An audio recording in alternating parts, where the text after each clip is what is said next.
Hello student, this is Suman Dutta. আজকে present হলাম class 9-এর ভূগোল থেকে নতুন একটা চ্যাপ্টার নিয়ে। এই চ্যাপ্টারের নাম হলো কি ভারতের আকার ও অবস্থান। ঠিক আছে, তো অবশ্যই এই চ্যাপ্টার থেকে আগের ভিডিও তোমরা নিশ্চয়ই দেখেছো।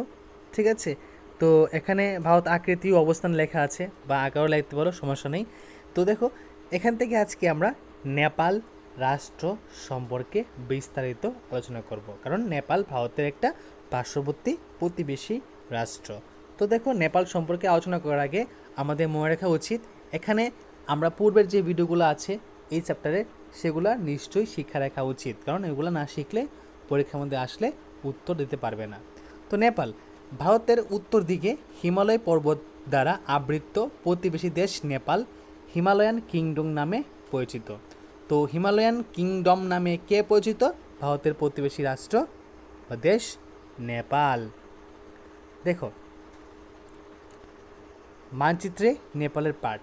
ঠিক আছে, ভৌগোলিক অবস্থান উত্তরে তিব্বত ও বাকি 3 দিক ভারত দ্বারা বেষ্টিত। উত্তরে কি আছে? তিব্বত, আর বাকি 3 দিক ভারত দ্বারা বেষ্টিত।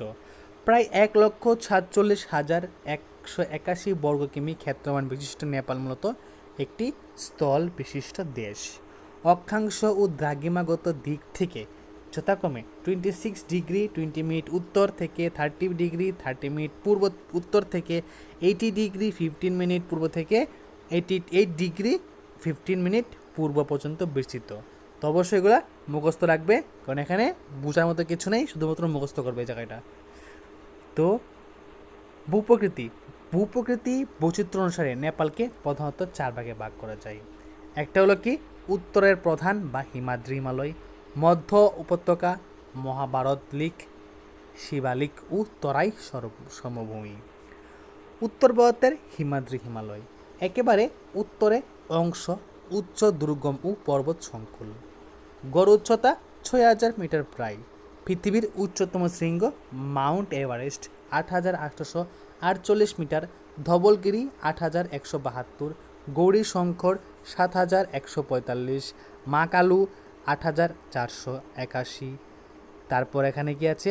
মানাসুল 8,158 কিমি মিটার প্রভৃতি উচ্চ শৃঙ্গগুলি অবস্থিত। মনে রাখবে, উত্তরে যে হিমাদ্রি হিমালয় আছে, এখানে কি কি শৃঙ্গ আছে সেগুলির নাম এখানে দেওয়া আছে, প্লাস সাথে এখানে তাদের উচ্চতাও দেওয়া আছে। এটা খুব একটা ইম্পর্টেন্ট প্রশ্ন।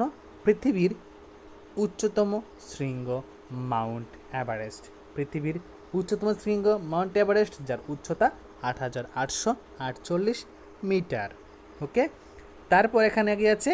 মধ্য উপত্যকা হিমাদ্রি হিমালয় ও মহাভারত লিখের মধ্যবর্তী উপত্যকা, প্রায় 60 থেকে 100 কিমি প্রস্থ বিশিষ্ট, পূর্ব পশ্চিমে 900 কিমি দীর্ঘ, 5,000 থেকে 2,000 মিটার উচ্চতা বিশিষ্ট, কাঠমান্ডু পোখরা প্রভৃতি বিখ্যাত উপত্যকা অবস্থিত।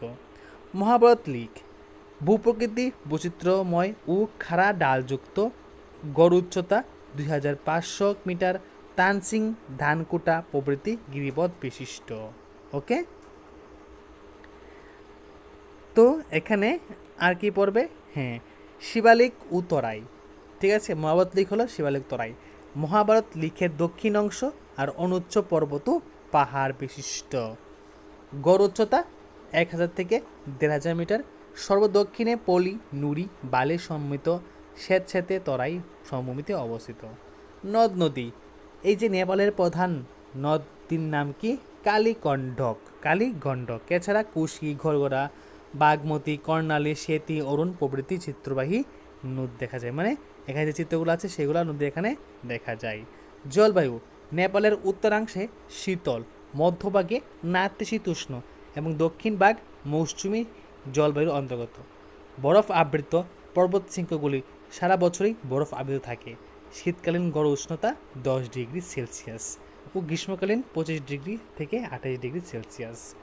দক্ষিণ পশ্চিম মৌসুমী বায়ুর প্রভাবে জুন সেপ্টেম্বর মাস পর্যন্ত 150 থেকে 250 সেমি বৃষ্টি হয়। স্বাভাবিক উদ্ভিদ দেশের মোট ভূভাগের 35% অরণ্যাবৃত।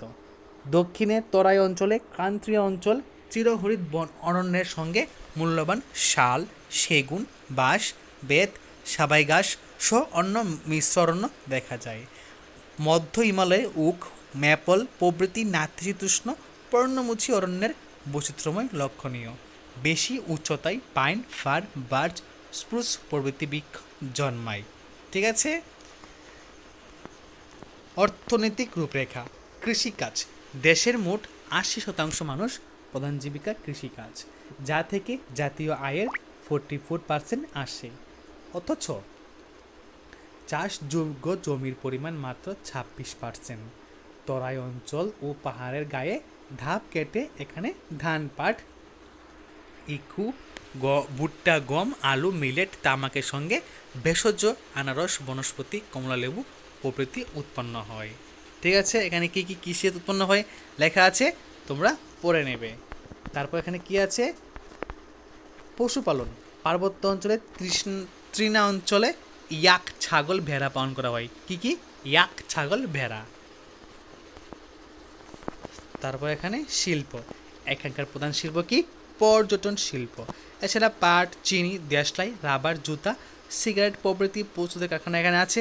খনিজ সম্পদের অভাব, বিদ্যুতের অপ্রতুলতা, অনুন্নত যোগাযোগ ব্যবস্থা প্রভৃতি অসুবিধা থাকায় শিল্পে নেপাল উন্নত নয়। তো আজকে আমি এখানে নেপাল রাষ্ট্র সম্পর্কে বিস্তারিত আলোচনা করলাম। তো যদি আজকের ভিডিও তোমাদের কাছে ভালো লেগে থাকে, অবশ্যই আমি চাইবো এই ভিডিওটা সবার সাথে শেয়ার করো, যা করে তোমার সাথে অন্যরাও উপকৃত হতে পারে। যদি তোমাদের কাছে ভিডিওটা একটা হেল্পফুল মনে হয়েছে, তো অবশ্যই ভিডিও শেষে একটা লাইক এবং কমেন্ট বক্সে কমেন্ট করে যাবে। তো দেখা হচ্ছে একটা গুরুত্বপূর্ণ ভিডিওতে। সবাইকে অসংখ্য ধন্যবাদ।